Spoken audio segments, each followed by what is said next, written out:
Hey everybody, it's Michael here today in this following video.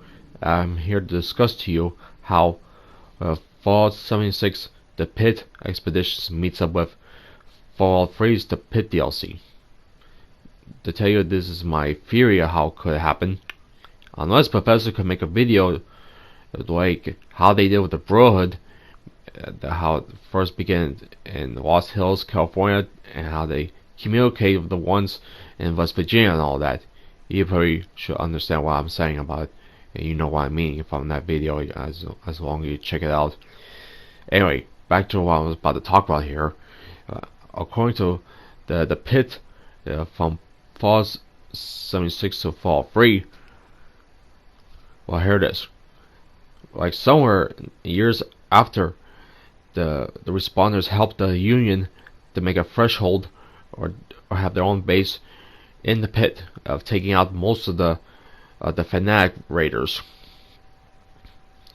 But there's somewhere in the years, and here's the thing, probably most of the people who survived the pit but end up wanting to leave the pit.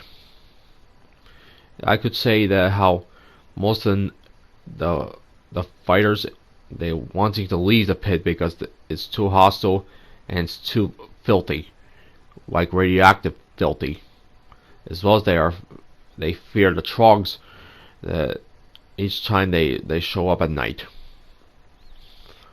And so how the numbers deplete of the Union forces as they decrease over time, but how Hex was their leader, and probably somewhere she could end up fell to illness due to drinking some dirty water within the pit,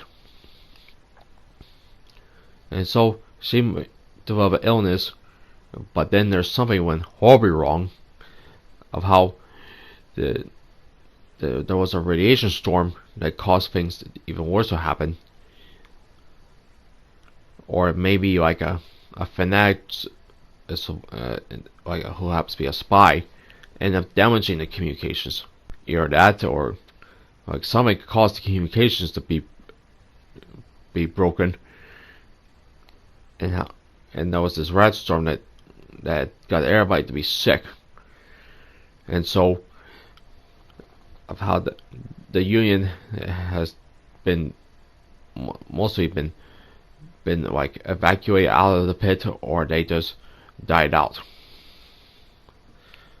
How most of the pit was remained vacant for several decades, or maybe like a couple of centuries. But then later, how there's these new raiders, the ones from Fallout 3 in the Pit DLC. They make their way to the pit along with their captured survivors, and use them as slaves for their labor to make more weapons with all the steel they harvest in the foundry and ironworks. As you hear how the Brotherhood of Steel, they make their way to the pit, and they did slaughter a handful of raiders, and then they destroy most of the raiders in the pit. But later, more of them, they come back, and to the point, that's where how they meet up with, in Fallout 3, the Pit DLC. And there you have it, everybody. That's how, I guess, how it could have happened. And nothing, if I'm missing something, everybody, you can tell me in the comments below. I want you to discuss your ideas how both the games, they connect each other. And by that, everybody, I'll see you next time.